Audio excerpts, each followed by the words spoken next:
ઉપરીચર રાજા ઇન્દ્રના ઉપાસક ઇન્દ્રના, એટલે ઇન્દ્રએ શું કર્યું, એને એક સુંદર મજાનો સ્ફટિકથી રત્ન જડિત એક વિમાન આપ્યું ઉપરીચર રાજાને. કોણે આપ્યું? ઇન્દ્રએ આપ્યું. હવે આ વિમાન લઈ અને ઉપરીચર રાજા પૃથ્વી ઉપર બધે ફરી શકતો હતો. બન્યું એવું, એની પત્ની બહુ સુંદર, રજસ્વલા ધર્મથી 5 કે 6 દિવસે જ્યારે પોતાના પતિ પાસે રતિ સુખની માંગણી કરીને એવા સમયે પિતૃઓનો આદેશ એને મળ્યો કે મારા માટે તું ફળ લઈ આવ. તો કોનું માનવું પહેલા, પિતૃઓનું માનવું કે પત્નીનું માનવું? પિતૃઓનું માન્યું એને. પણ એ સમયે ફળ લેતા લેતા પણ એને વિચાર તો એવો જ આવ્યો કે મારી પત્નીએ મારા માટે આટલું કર્યું છે, હું એમ મારી પત્ની માટે આટલું ન કરી શકું. અને એમ કરતાં કરતાં એમ સ્ખલન થયું. અને એવા સમયે બાજ નામના પક્ષીને એ બીજ આપ્યું પોતાના પત્નીના ઉદરમાં સ્થાપિત કરવા માટે. બાજને બીજા બાજ પક્ષી સાથે કંઈક ઝઘડો થયો, જેના કારણે એ બીજ પડી ગયું. એ ક્યાં પડ્યું? દરિયામાં, નદીમાં પડ્યું. હવે જમુના નદીમાં આ બીજ પડ્યું અને અદ્રિકા નામની અપ્સરાએ કોઈ બ્રાહ્મણનો અપરાધ કર્યો હતો. અને એ જ સમયે અદ્રિકા નામની અપ્સરાને શ્રાપ લાગ્યો કે જા તું માછલી થઈ જા. અને એ માછલી ત્યાં છે. પડિયો જોયો, પડિયો એને ખાવા માટે ખબર નહીં અંદર શું છે, પણ પડિયાની અંદર જે શુક્ર છે, શુક્રને પોતે ગ્રહણ કર્યું. અને એના કારણે એ શુક્ર ફલિત થયું. એવા સમયે એક માછીમારે, સાગરપત્રે, સાગર ખેડૂએ એ માછલીને પોતાની ઝાડમાં લીધી. કેટલી રોચક કથા છે, તમે જુઓ. આની શરૂઆત ક્યાંથી થાય છે?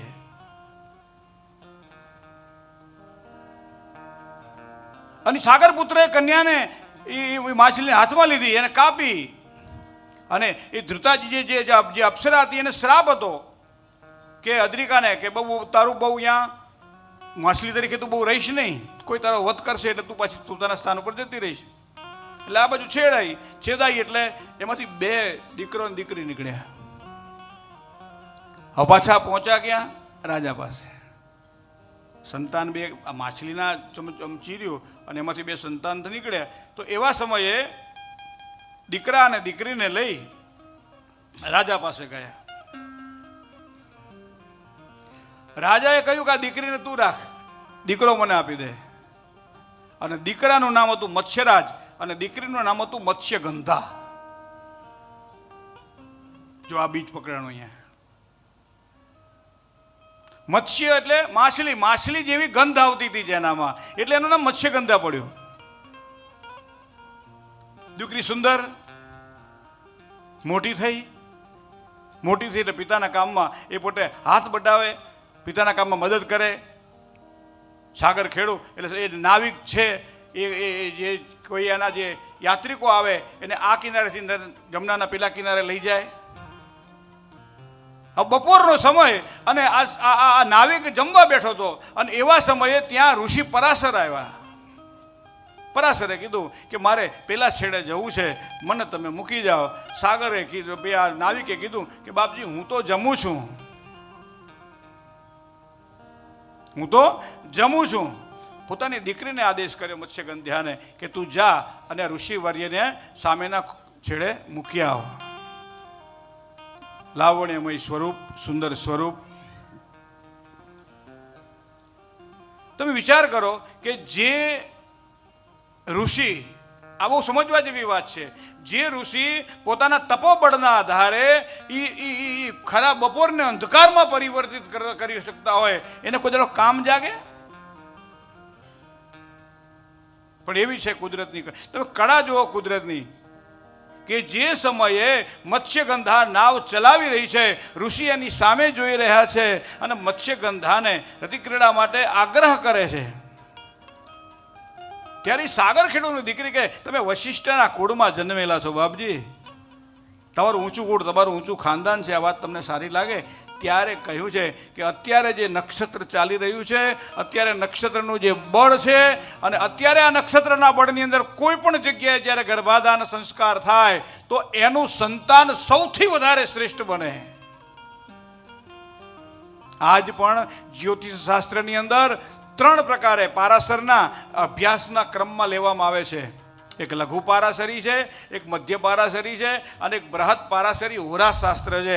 એક મિનિટ ક્ષણનો જે કહેવાય કે જે કામમાં ગણિત કરી અને એનું ફલકથન કરતા હોય, એ આજ પણ એના ઘણા બધા શિક્ષણ એનું વિદ્યાર્થીઓ ગ્રહણ કરે છે.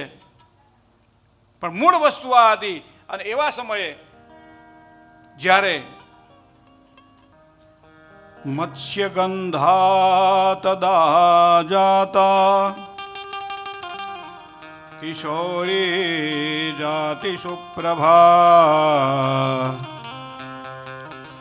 તસ્ય કાર્યાણિ કુર્વાણા વાસવી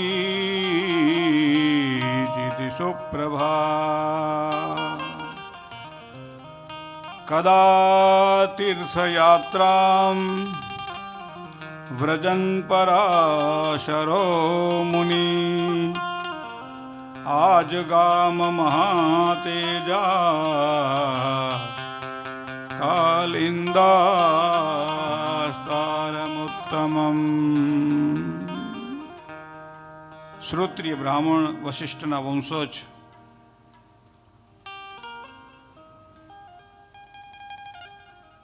જ્યારે કહે છે દીકરીને કે મેં મારી ધીરજ ગુમાવી નથી, પણ તારી કુંખે સ્વયં ભગવાન નારાયણ અવતાર ધારણ કરશે.